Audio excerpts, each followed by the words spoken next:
Politique, celle de la gauche, représentée par Pierre Laurent et Jean-Luc Mélenchon. Jean-Luc Mélenchon qui est ce soir notre invité. Bonsoir.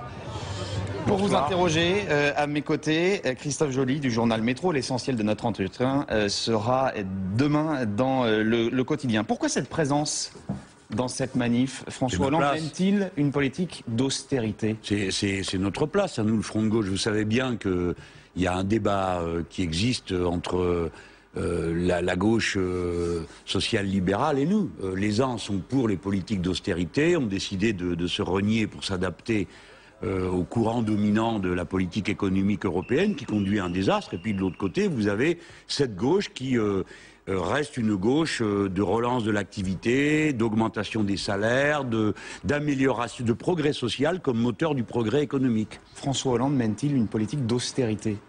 Oui, bien sûr. Enfin, personne ne peut dire le contraire. Il fait la plus grosse ponction sur la dépense publique qui ait jamais été faite dans ce pays.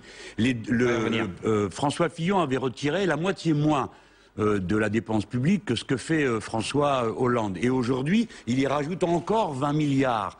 C'est-à-dire. Mais l'austérité, Jean-Luc Mélenchon, c'est la baisse des salaires, c'est la réduction des prestations sociales. C'est pas le cas aujourd'hui en France. Quand vous retirez 30 milliards de la dépense publique, il faut vous rendre compte de ce que cela signifie.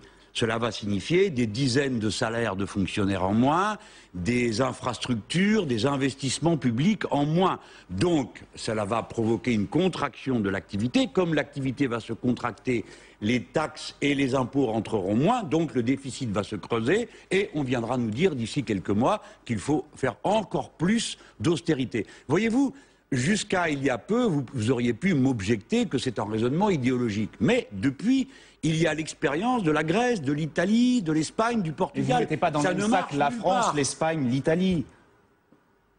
L'état de santé de la France n'est pas le même que celui de la Grèce, par exemple. Et alors, il n'y a pas de comparaison possible. Mais attendez, qu'est-ce que vous voulez montrer par là?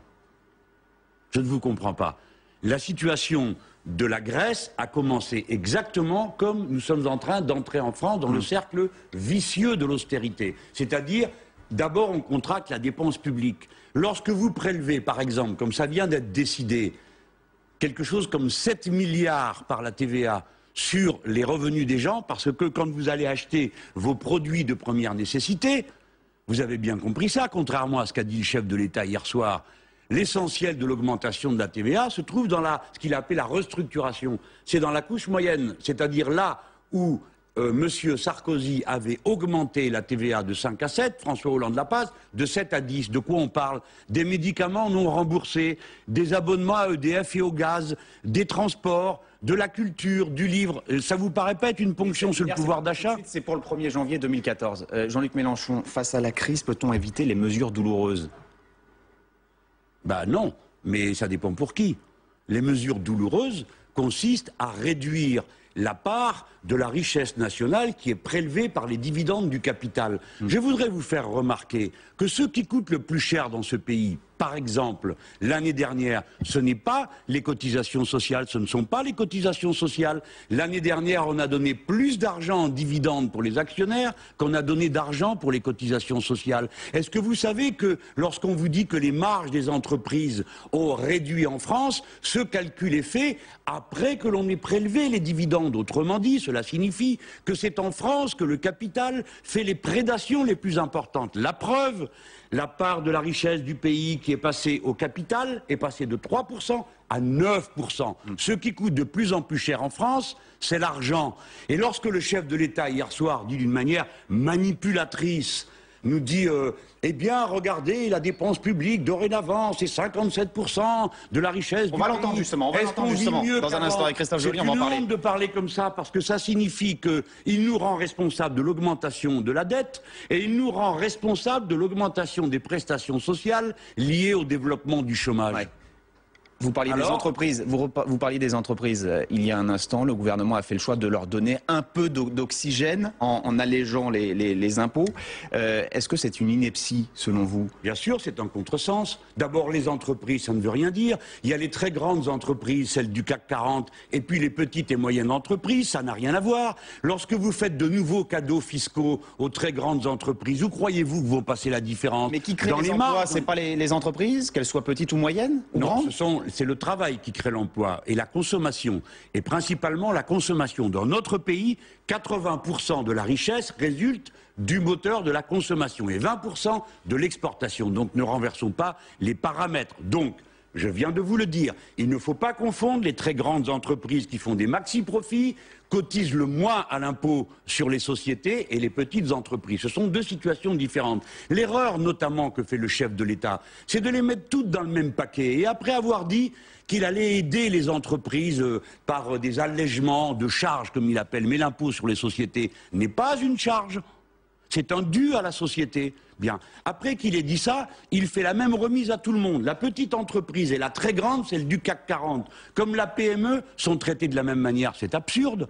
C'est absurde. Et en France, je vous le redis, le moteur de l'économie française, c'est la consommation intérieure. Nous, la gauche, on peut nous disputer notre point de vue, mais nous avons toujours dit ça, et nous en faisons la démonstration. Là où vous éteignez le moteur de la consommation intérieure... On ne peut stimuler la croissance que par une politique de la demande, certainement pas par une politique de l'offre. C'est votre point de vue, c'est l'idée que vous défendez. La démonstration en un mot. Il est absurde d'être en compétition sur la politique de l'offre, à dire je vais produire un produit aussi peu cher qu'en Inde ou en Chine. On ne peut pas y arriver, sauf à payer un travailleur français. Par rapport à l'Allemagne, on peut quand même essayer de se rapprocher des niveaux de compétitivité non, parce que des entreprises allemandes. La compétitivité des ouvriers français est supérieure à celle des Allemands, notamment dans l'automobile. Il faudrait peut-être arrêter de répéter la propagande absurde et mensongère du MEDEF. Un ouvrier français produit plus en une heure et à moins cher qu'un ouvrier allemand, notamment dans l'automobile. Je mets au défi qu'on me montre le contraire. Bon, je vois que c'est un sujet en tout cas qui vous passionne. Sur les questions budgétaires, c'est un sujet important, c'est notre vie. François Hollande veut que l'État dépense moins, on l'a dit. Il a annoncé hier des réductions de 60 milliards d'euros sur son quinquennat. On le réécoute. La dépense publique atteint aujourd'hui 57% de la richesse nationale. C'était 52% il y a 5 ans. Est-ce que l'on vit mieux pour autant? Est-ce que l'État est devenu plus juste, plus efficace? Est-ce que les prestations ont permis de réduire suffisamment les inégalités? Non. Donc, il nous faut faire cette réforme. Non. Donc, il nous faut faire cette réforme. Sur cette question des dépenses publiques, Jean-Luc Mélenchon, question de Christophe Joly. Donc 60 milliards d'euros d'économie, à un moment donné, est-ce que vous ne vous êtes pas dit hier que c'était malgré tout raisonnable? Ça représente un peu plus de 1% de la dépense publique. Finalement, c'est peut-être le mieux à faire? Nullement, je vous réponds d'un mot, nullement. C'est un contresens économique absolu. C'est une comptabilité basée sur des effets d'apparence et des effets oratoires et rhétoriques. Lorsque le chef de l'État dit la dépense représente 57% du PIB, de la richesse produite par le pays, les gens pourraient comprendre que l'État capte comme un vampire 57% de la richesse et la met dans un coin. Non, c'est de l'argent qui circule. Tout ce que prend l'État circule. C'est-à-dire que ce que prend l'État devient de l'investissement, devient des salaires et tout ça concourt au bien-être commun et ensuite à faire de l'impôt et des taxes. Par conséquent, cette manière de présenter les choses est une manière de droite. Le poids excessif de l'État dans l'économie n'existe pas. Ce qui existe, c'est deux manières différentes de voir la société. Soit c'est par le service public, les salaires, l'intervention de l'État. Et je signale qu'aujourd'hui, le premier investisseur dans notre économie, ce sont les collectivités locales et l'État, pas les entreprises privées, ni celles du CAC 40. D'ailleurs, je vais vous dire une chose dont je demande qu'on me demande si je suis en train de mentir. L'année dernière, les entreprises privées du CAC 40 ont donné plus d'argent en dividendes, c'est-à-dire à leurs actionnaires, qu'elles n'en ont mis en investissement. Est-ce que ça n'est pas un pur scandale? Est-ce que l'argent gagné par une entreprise ne doit pas d'abord aller aux outils, aux machines, aux salaires, avant la rémunération du capital? Mais pour revenir à la réduction du budget public, François Hollande a dit qu'il nous fallait être capable de faire mieux en dépensant moins. C'est quand même du bon sens?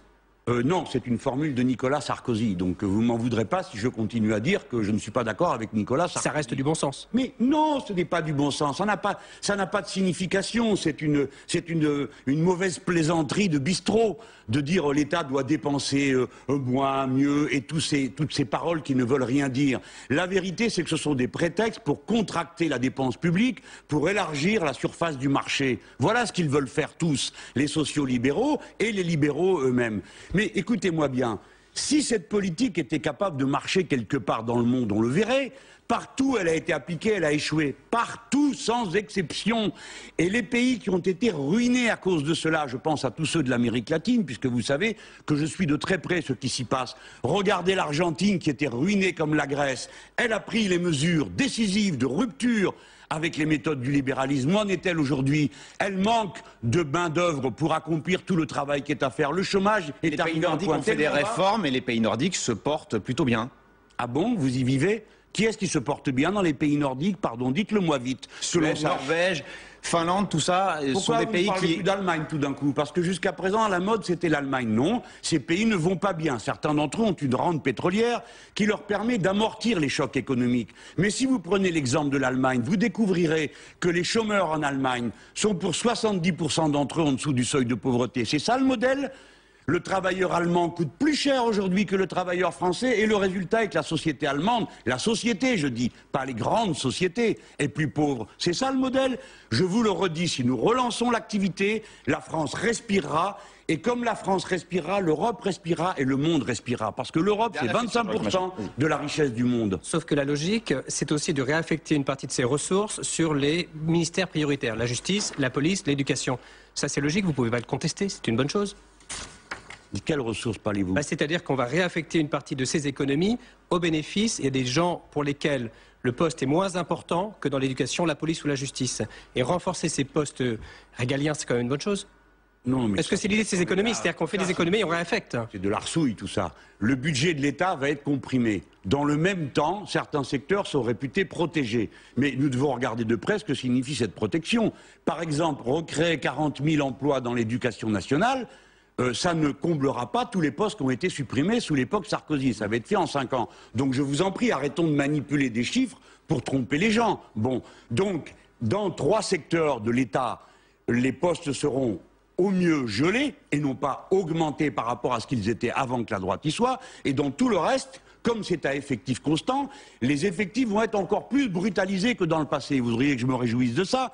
Je vous le redis, il ne faut pas prendre les problèmes par le détail, il faut le prendre dans la vision cohérente économique. Le chef de l'État a une vision cohérente économique, c'est la même que celle de Madame Merkel. C'est la même. Est-ce que c'est la même que Sarkozy? Et ça sera la dernière question. Ça s'en rapproche de plus en plus. Sur de très nombreux points, c'est la même chose. Je ne vais pas dire le contraire pour la raison que François Hollande est le candidat. Vous êtes un opposant à la politique de François Hollande? Oui ou non? Vous êtes un opposant à la politique menée par François Hollande? Sur tout ce qui vient d'être dit là, oui. Donc vous êtes dans l'opposition? Je vais vous donner... Non mais ça, c'est des trucs de politiciens, ça ne m'intéresse pas. Écoutez, sur les budgets qui sont passés à l'Assemblée nationale, nos groupes ont voté 5 fois contre, 7 fois pour et se sont abstenus 13 fois. Alors il y a des sujets sur lesquels nous sommes en opposition, d'autres sur lesquels nous ne sommes pas. Mais globalement, nous sommes en désaccord complet avec cette orientation politique. Merci beaucoup Jean-Luc Mélenchon. Merci à Christophe Joly du journal Métro. Même